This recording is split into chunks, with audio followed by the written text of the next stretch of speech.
Hey everybody, I'm here today to talk to you about a topic that can be really hard for folks. A number of my clients struggle with this idea of gratitude, and since it's the season of Thanksgiving, I thought it would be a very good time to talk about what to do when you balk at the idea of practicing gratitude.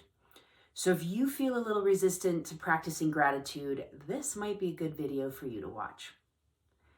Hi, I'm Dr. Stacy Reuille-Dupont, and I'm a clinical and somatic psychologist. If you are one of those people who feels a bit resistance to practicing gratitude, maybe it makes you feel sad, it makes you feel angry, it might make you feel shameful even, we've got some tips in this video for you. So for some people, practicing gratitude feels really off because they feel like they don't deserve good things. So when we're asking them to practice gratitude, they really get resistant because they don't deserve the good things that come their way. If you're somebody who grew up in an environment where good things didn't happen to you, or people didn't show up to help take care of you or help you feel worthy of good things, then you might feel that you don't deserve good things. So when you look around your life trying to find those few things that might feel good, like the way the sun rises, or your family, or maybe your home, or even simple things like the taste of a good glass of water, you might not even realize all the good that surrounds you because you don't believe you deserve it. So then you can't take it in, you can't feel it on the inside, so it feels very confusing to even have the idea of practicing gratitude. Even if you struggle to recognize the good things that happen in your life and take them in and be able to be thankful for them, here's the bottom line. You do deserve good things just for existing. You deserve to have good things happen to you. You are worthy and valuable just because you exist. It's essential to learn and accept the good things that do come your way and feel it deep in your bones. Another big hurdle I see a lot of clients deal with is when good things were conditional in their life. So they feel like in order to get something, they have to give something, and that it can't just come into their life easily and flow freely. In environments where care and love were very conditional, it can be hard to really accept the gratitude around you and express it when you feel like everything is very conditional.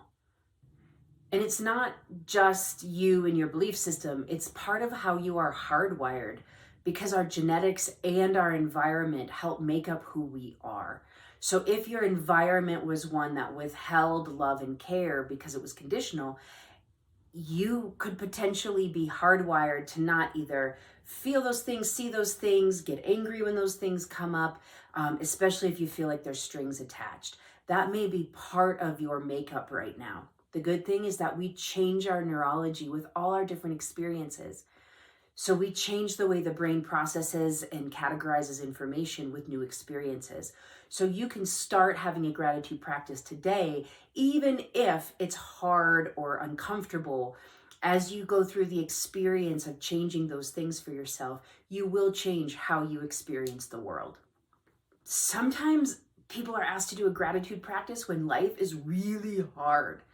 I used to run a group, and we would ask people to bring in something positive from the day, or from the week. And in that day, many people would say, well, there's nothing. And their lives were really hard. They really had to struggle sometimes to find that one positive thing in their day. But it can be as simple as noting how good this dish soap feels on your hands as you wash the dishes. It doesn't have to be these big, extravagant experiences. We are looking for small changes in our lives that surround us all the time. There's a reason why we say it's the small things that matter. It's the joy you feel when you feel the breeze on your skin, or the joy you have when you see a beautiful sunrise or sunset.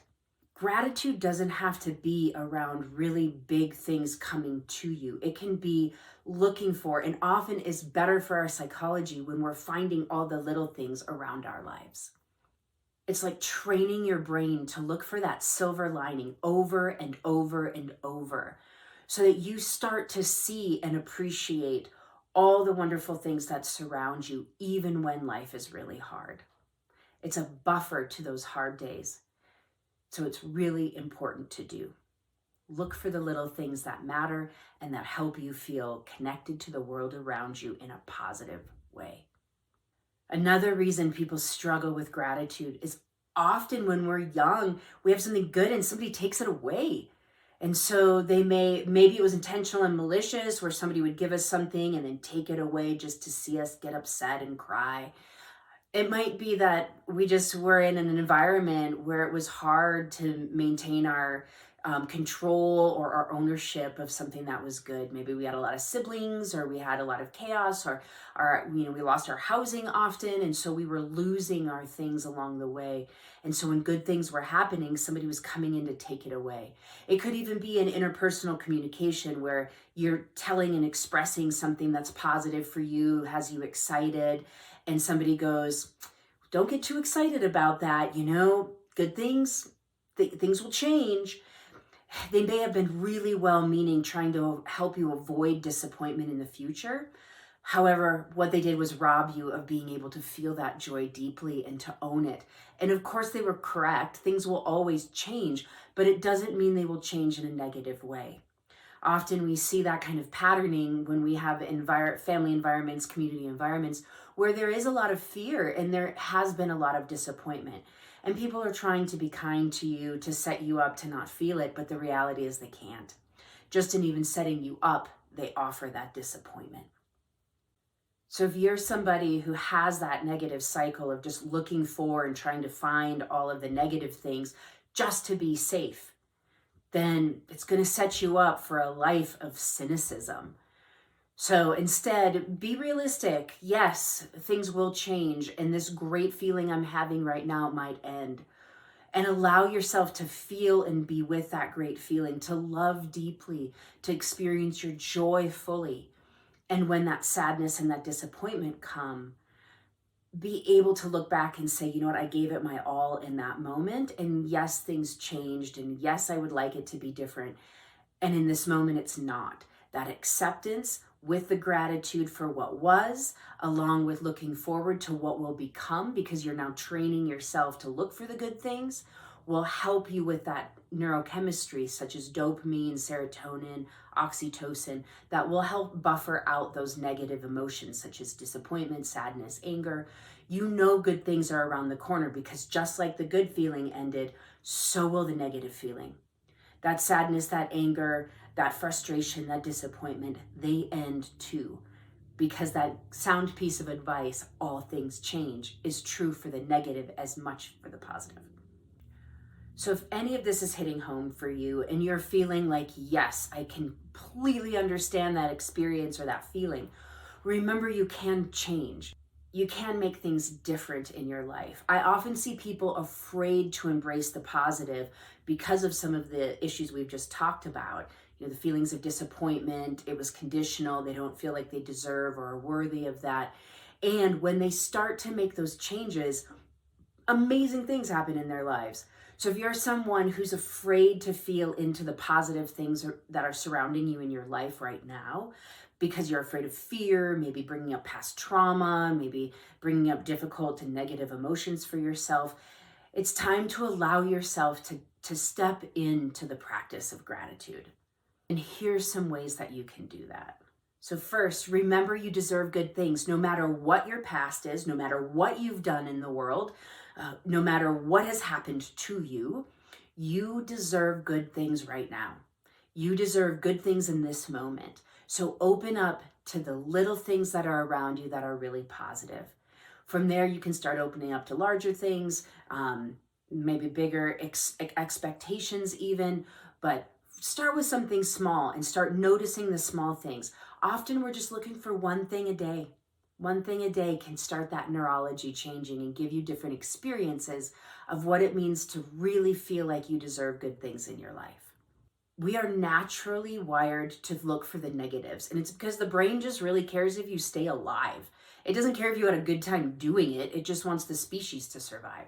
So often we are trained both biologically and through our community to look for what's wrong, to look for the negative, to look for what's not working in effort to keep us safe, to keep the species surviving. However, you want to turn towards what is also positive because that's what gives you the rich vibrancy of life.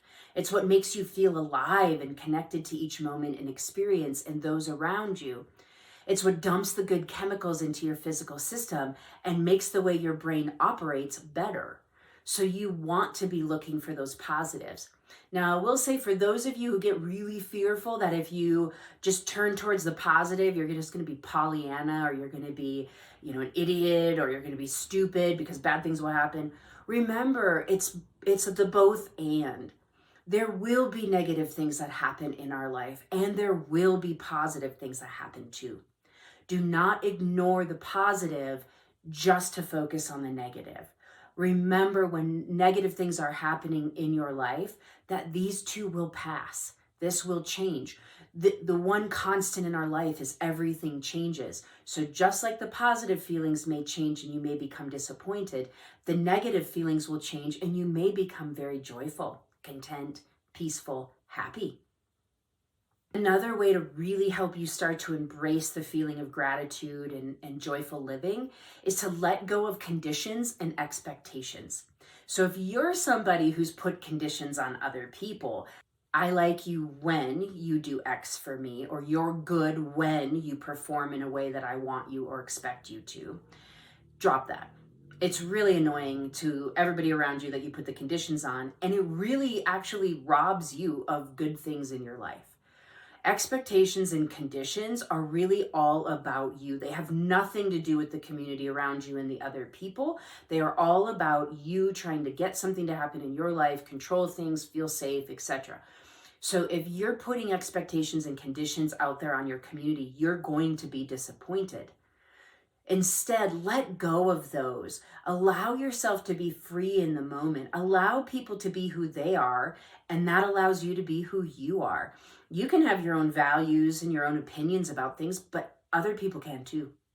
And so if you get to have your expectations, they get to have theirs of you. And then that brings us back to what we were talking about earlier, where sometimes those conditions rob us of feeling good about ourselves.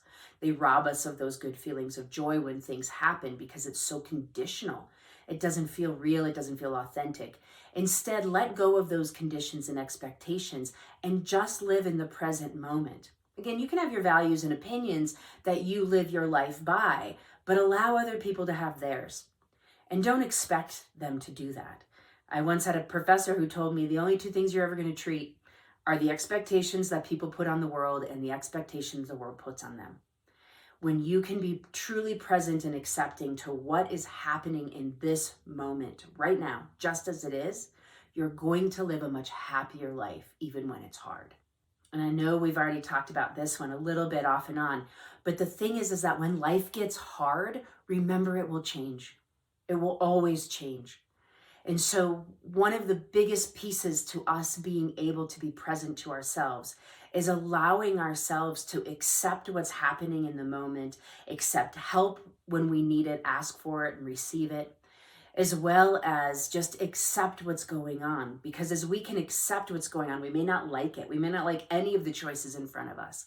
But if we can accept it 100% fully and thoroughly, we will have choice in how we would like to shift it.